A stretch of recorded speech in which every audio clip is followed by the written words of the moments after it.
Film ini berkisah tentang perjalanan sekelompok geng kapal yang mencari sebuah peninggalan harta zaman kuno. Harta tersebut terdiri dari emas dan gulugan besi yang menyimpan rahasia besar di dalamnya. Dalam perjalanannya, mereka harus menghadapi kesulitan dan dikhianati oleh ketuanya sendiri.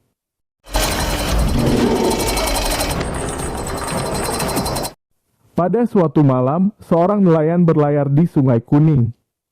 Sungai Kuning adalah sungai yang penuh misteri di dalamnya. Apabila ada orang yang melanggar pantangan dari Sungai Kuning tersebut, maka mereka akan terkena sial atau terkena kutukan. Ternyata benar saja, tak berselang beberapa lama, mereka telah diserang oleh burung gagak. Lalu tiba-tiba saja muncul ratusan peti mati di sekitar sungai tersebut. Pagi harinya, para anggota geng kapal dikejutkan dengan penemuan 2 mayat di Sungai Kuning. Mayat tersebut tak lain adalah nelayan yang semalam berlayar di Sungai Kuning. Para geng kapal menyadari bahwa ini adalah ulah dewa sungai yang menginginkan persembahan. Wudou beserta dengan rekan-rekannya, serta didampingi oleh ketua dari geng kapal, melakukan upacara persembahan di tengah Sungai Kuning. Namun, saat Wudou dan para geng kapal sedang melakukan upacara, tiba-tiba saja mereka diserang oleh monster ikan. Bahkan, semua kru kapal saat itu sangat ketakutan ketika melihat kemurkaan monster ikan tersebut. Sang ketua kemudian memerintahkan untuk menarik jangkar. Namun jangkar tersebut tersangkut.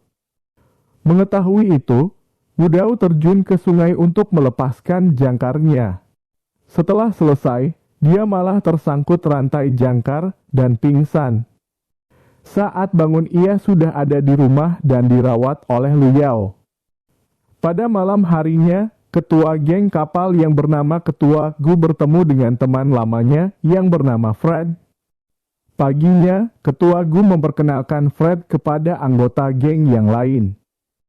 Setelah itu, Ketua Gu mengatakan setengah tahun lalu, Fred kehilangan barang berharganya, yaitu mutiara Raja Naga. Fred meminta agar mereka membantu menemukan kembali barang tersebut. Jika mereka bisa menemukan barang itu, maka mereka akan mendapatkan imbalan yang sangat besar. Jadi, sang ketua memutuskan untuk membantu Fred. Luyao yang berada di perkumpulan itu tak setuju dengan keputusan Ketua Gu. Karena menurutnya, mata naga berada di wilayah sangat terlarang dan berbahaya, yaitu di daerah mata Raja Naga. Sudah banyak orang yang tewas akibat kemunculan mata Raja Naga. Luyao memerintahkan seluruh anggota geng kapal agar jangan menerima tawaran tersebut, karena bisa merenggut nyawa mereka. Namun Ketua Gu akan menjamin keselamatan mereka. Setelah itu, Fred memberikan emas yang banyak sebagai uang muka. Hasilnya, semua anggota geng kapal pun tergoda dengan adanya upah tersebut. Apalagi, seluruh biaya perjalanan menuju ke mata Raja Naga akan ditanggung keseluruhannya oleh Fred. Wudou yang baru datang dalam pertemuan tersebut memutuskan untuk ikut. Saat melihat peta mata Raja Naga, Wudou terkejut. Ternyata, pada peta tersebut ada gambar sebuah mata, yang sama dengan gambar pada plakat tulang penyu naga peninggalan orang tuanya. Keesokan harinya, mereka mulai berlayar di Sungai Kuning. Karena Wudou ikut, Luyao pun ikut serta. Saat mereka sedang berlayar, tiba-tiba saja cuaca langsung berubah sangat drastis. Yang tadinya cerah menjadi gelap. Ternyata kapal mereka telah melewati tebing kepala putus. Mengetahui hal itu, semua awak kapal langsung terdiam karena wilayah itu terkenal angker. Setelah itu, mereka mulai memasang kantong oksigen dan masuk ke pusaran air. Ternyata, wilayah mata Raja Naga berada di bawah Sungai Kuning. Pusaran arus yang sangat besar membawa mereka masuk ke dalam tempat yang sangat misterius. Sesampainya di tempat tersebut, mereka langsung melanjutkan kembali perjalanannya. Mereka menemukan jalan buntu yang harus melewati jurang yang dalam. Wudou dan temannya langsung membuat jembatan sederhana dari alat yang mereka bawa. Setelah mereka menyeberang ke sana, Wudou dan teman-teman gengnya merasa jika tempat ini sangat aneh. Pasalnya, terdapat banyak tulang belulang hewan maupun manusia yang berserakan di mana-mana. Apalagi saat mereka sedang mempelajari tempat itu, tiba-tiba saja mereka kedatangan sosok yang menyeramkan dan juga laba-laba raksasa yang langsung menyerang mereka. Pada saat itu, mereka pun berhasil selamat dari serangan laba-laba dan sosok manusia yang sangat aneh. Namun saat mereka sedang berkumpul, tiba-tiba saja laba-laba raksasa tersebut kembali lagi menyerang. Sehingga mereka yang terpojok harus kembali bertarung dengan laba-laba tersebut. Fred yang mencoba melawannya hampir dibuat tewas. Untungnya dia diselamatkan oleh Lu Yao. Karena laba-laba raksasa tersebut sangatlah kuat, mereka memutuskan untuk mencari tempat persembunyian yang aman. Singkatnya, mereka pun telah menemukan tempat tersebut, namun kini mereka menemukan masalah baru, yaitu mereka harus mencari jalan keluarnya. Jika tidak berhasil, maka mereka akan terjebak di ruang misterius untuk selama-lamanya. Ketua Gu kemudian mencoba untuk menemukan pintu keluarnya. Hingga setelah tak lama kemudian, akhirnya Ketua Gu tahu tentang pintu keluarnya, yaitu memutar sebuah kunci dengan pola tertentu. Setelah Ketua Gu berhasil membuka mekanisme pintu tersebut, tiba-tiba saja dindingnya mengeluarkan air yang mengalir dari atas. Air tersebut langsung membanjiri tempat tersebut. Di dalam air tersebut ada ikan-ikan ganas yang menyerang mereka. Wudou langsung bergegas untuk menolong teman-temannya. Wudou melihat pola mekanisme kuncinya. Pola tersebut sama dengan pola kalung peninggalan orang tuanya. Dengan kalungnya tersebut, dia berhasil membuka kuncinya. Akan tetapi, ia dan teman-temannya terbawa arus ke tempat yang berbeda. Setelah mereka berada di tempat yang aman, Wudou menceritakan kepada Lu Yao jika sebenarnya alasannya mengambil pekerjaan ini, karena ia tahu jika peta tersebut ada gambar sebuah mata yang sama dengan plakat tulang penyu naga yang ditinggalkan oleh orang tuanya saat ia masih kecil. Ia ingin mencari keberadaan ibunya yang menghilang entah kemana. Dia juga ingin mencari identitas dirinya yang sebenarnya. Setelah mendengar cerita dari Wudou, Lu Yao merasa bahwa Wudou telah membohonginya, karena sebelumnya Wudou tak pernah bercerita apapun tentang tujuannya itu. Salah satu kru mengatakan kepada Wudou jika mereka kini telah mendapatkan jalan yang buntu. Sementara itu, Fred merasa sangat senang setelah tahu tempat tersebut merupakan makam dinasti Han. Itu artinya banyak harta karun di sana. Karena tujuan sebenarnya Fred dan Ketua Gu adalah mencari harta karun, bukan mengambil barangnya yang hilang.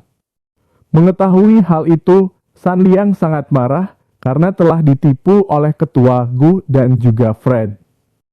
Dia kemudian memutuskan untuk mencari keberadaan Wudou yang telah terpisah. Namun, Ketua Gu melarangnya hingga terjadi perselisihan di sana. Namun, tak berselang lama, tiba-tiba saja altar bebatuan yang mereka pijak langsung terjatuh. Untungnya, tim Ketua Gu dan rekan yang lain langsung membuat posisi tubuh mereka dengan tepat agar bisa menjaga keseimbangan batu altar agar tak jatuh lagi. Setelah mengamati sejenak, Ketua Gu langsung tahu cara kerja dari sistem altar batu tersebut. Ketua Gu kemudian langsung mempraktekkan cara untuk keluar dari jebakan tersebut. Hingga akhirnya, Ketua Gu dan semua teman-temannya telah berhasil naik ke atas, kecuali San Liang dan Ruan, yang harus menjaga keseimbangan altar tersebut. Ketua Gu ingin membantu San Liang dan Ruan naik ke atas, namun dicegah oleh Fred. Karena jika mereka berhasil naik, dia akan ketahuan kalau tujuan sebenarnya adalah mencari harta karun. Ketua Gu ternyata punya hutang yang banyak kepada Fred karena kalah main judi. Selain itu, Ketua Gu juga menghabiskan uang kas geng kapal untuk main judi, hingga kas geng kapal habis. Semua hal itu didengar oleh Ruan yang saat itu sudah melompat ke atas. Saat itu juga, Ketua Gu menghabisinya. Mereka kemudian meninggalkan San Liang terjebak di altar batu. Di tempat lain, dalam perjalanannya, Wudo menemukan banyak peti mati. Saat dibuka, peti mati tersebut berisi mayat hidup yang langsung menyerang mereka. Dalam pertarungan itu, Wudo terjatuh ke jurang karena terdorong oleh mayat hidup. Tak berselang lama, Lu Yao datang membangunkan Wudo. Ternyata, Wudo hanya berhalusinasi karena menghirup jamur mayat. Setelah itu, mereka melanjutkan perjalanannya kembali. Mereka sampai di sebuah ruang pemujaan. Tiba-tiba mereka diserang oleh Ling Ling dan Sun Li. Ling Ling dan Sun Li adalah para penjaga makam dari aliran Saomo. Namun, mereka menghentikan serangannya saat Wudao dapat berbicara dengan bahasa aliran tersebut. Mereka pun akhirnya berteman. Saat itu, Wudao melihat kalung yang dipakai oleh Ling Ling sama dengan kalung yang dia pakai. Ling Ling lalu mengajak mereka ke tempat suci. Ling Ling menceritakan kalung tersebut adalah milik wanita suci Saomo. Dan ternyata, Wudao adalah anak dari wanita suci Saomo. Menurut aturan aliran, wanita suci tak boleh menikah. Karena ibu Wudao menikah dan punya anak, ia diusir keluar dari aliran. Di tempat lain, Ketua Gu dan Fred masih mencari posisi harta karun. Mereka akhirnya sampai di makam suci aliran Saomo. Di tempat tersebut, ada sebuah kapal yang berisi tumpukan emas. Saat Fred akan mengambil hartanya, muncul Ling Ling dan Sun Li yang siap menyerang. Saat itu, datang Wudao dan mengatakan kalau mereka adalah temannya. Wudao kemudian menanyakan di mana San Liang dan Ruan. Namun Ketua Gu mengatakan kalau dia tak tahu. Wudao kemudian mengajak mereka untuk mencari San Liang dan Ruan. Tapi, Fred malah menyuruh mereka untuk mengambil harta karunnya. Ketua Gu menyuruh anggotanya untuk mengambil harta. Namun, dicegah oleh Ling Ling dan Sun Li. Melihat itu semua, Wu Mao dan Lu Yao membantu Ling Ling. Dalam aksi pertarungan itu, sayangnya Sun Li terluka oleh Fred, bahkan tak hanya itu saja, Sun Li mengorbankan dirinya terjun ke jurang untuk menghabisi anak buah Fred. Sementara itu, Fred berhasil mendapatkan harta karun Raja Naga. Namun tiba-tiba saja Ketua Gu menghabisinya. Ketua Gu langsung mengambil kitab emas dan gulungan besi yang sebelumnya sudah dicari oleh geng kapal dari generasi ke generasi. Namun mereka belum pernah menemukannya. Saat itu San Liang datang. Ternyata dia masih hidup. Melihatnya, Ketua Gu terkejut. San Liang kemudian langsung mengungkapkan kejahatan Ketua Gu yang sudah menghabisi Ruan. Mendengarnya, Wudao pun sangat marah. Dia langsung menghajar Ketua Gu. Ketua Gu pun tewas.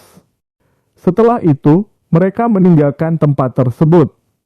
Di akhir film, Wudao diangkat menjadi ketua geng kapal. Dan film pun selesai.